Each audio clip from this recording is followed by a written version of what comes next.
রবিবার দেখা গিয়েছে ঈদের চাঁদ। দীর্ঘ 1 মাস রমজান মাস উপলক্ষে রোজা রাখার পর সোমবার ধর্মপ্রাণ মুসলিম সম্প্রদায়ের মানুষ ঝাড়গ্রাম জেলা জুড়ে ঈদের নামাজ পাঠে সামিল হন।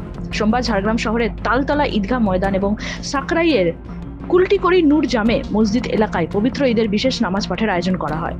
নতুন পোশাক পরে 8 থেকে 80 পর্যন্ত সকলেই সামিল হয়েছিলেন। খুশির ঈদের নামাজকে কেন্দ্র করে উৎসাহ ছিল চোখে পড়ার মতো। ঈদের নামাজ পাঠ শেষ হওয়ার পর সকলে একে অপরের সাথে কোলাকুলি করে শুভেচ্ছা বিনিময় করে। শুধু মুসলিম সম্প্রদায় নয়, এই অনুষ্ঠানে বিভিন্ন সম্প্রদায়ের মানুষ সামিল হয়ে ঈদের শুভেচ্ছা বিনিময় করেন। পাশাপাশি জেলার সাকরাইল, গোপীবল্লভপুর, নয়াগ্রাম, বিনপুর, বেলপাহাড়ি, লালগড় সহ বিভিন্ন এলাকায় সোমবার ঈদের বিশেষ নামাজ পাঠের আয়োজন করা হয়। গোপীবল্লভপুরের নয়াবসান এবং ধনকামরা গ্রামে ঈদের নামাজ পাঠের আয়োজন করেন ধর্মপ্রাণ মুসলিম সম্প্রদায়ের মানুষ। ঝাড়গ্রাম জেলা পুলিশ সূত্রে খবর, এদিন জেলার সবকটি এলাকায় শান্তিপূর্ণভাবে ঈদের নামাজ শেষ হয়েছে। উৎসবকে ঘিরে কোনো অশান্তি হয়নি জেলায়। ঈদ ছিল ইনশাল্লাহ, আমরা খুব ভালোভাবেই কাটিয়েছি। কোনো রকমের ঝামেলা নেই, কোনো রকমের প্রবলেম আসেনি আমাদের উপরে। আমাদের 7:30টার সময় ঈদের জামাতি ছিল, আমরা 7:30টার সময় আদায় করে নিয়েছি ইনশাল্লাহ।